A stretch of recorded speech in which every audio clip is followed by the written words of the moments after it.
Good morning, Ron, and good morning, everyone. It is Monday, May 18th. Here's what's happening. The stalemate continues in the conflict between Iran and the United States. Yesterday morning, a drone strike targeted the only nuclear power plant in the United Arab Emirates. News Nation's Robert Sherman is following the developments from Doha, Qatar. The UAE's Ministry of Defense, which said 3 drones were intercepted over their airspace coming from the west, that include one that fell near a nuclear site inside of the UAE, sparking a fire. No injuries were reported there, but it underscores that despite the fact we're coming off this big summit in China, much of the same is still being felt on the ground here. In recent days, the UAE has blamed Iran for drone and missile attacks, but no one has claimed responsibility for this latest strike. Back in Washington, thousands gathered at the National Mall in Washington, D.C. yesterday for a jubilee of prayer.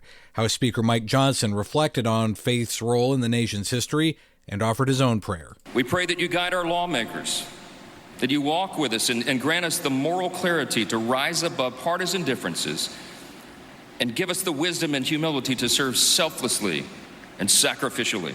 The government-funded event is part of the official celebration of America's 250th birthday.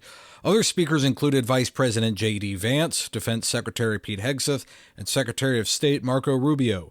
Orthodox Jewish Rabbi Mir Soloveichik was the only non-Christian religious leader to speak at the event.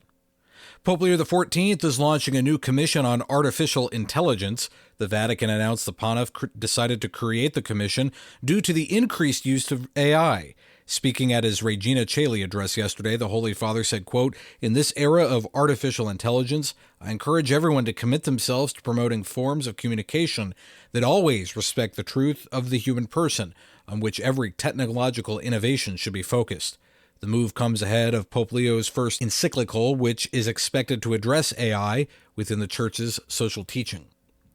Luigi Mangione faces a critical hearing today in the New York City trial for his alleged murder of United Healthcare CEO Brian Thompson. The judge in his state trial is set to rule on a motion from his defense team seeking to suppress key evidence collected during his arrest at a Pennsylvania McDonald's. At issue are the items found in his backpack, which include the alleged murder weapon and his journal. Mangione's defense says they were unlawfully seized without a warrant. And how about this? 21 men in formation for the priesthood at Mount St. Mary's Seminary and the School of Theology in Cincinnati participated in the 28th annual Flying Pig Marathon in that city. And one of them, Emerson Wells from the Archdiocese of Louisville, placed second.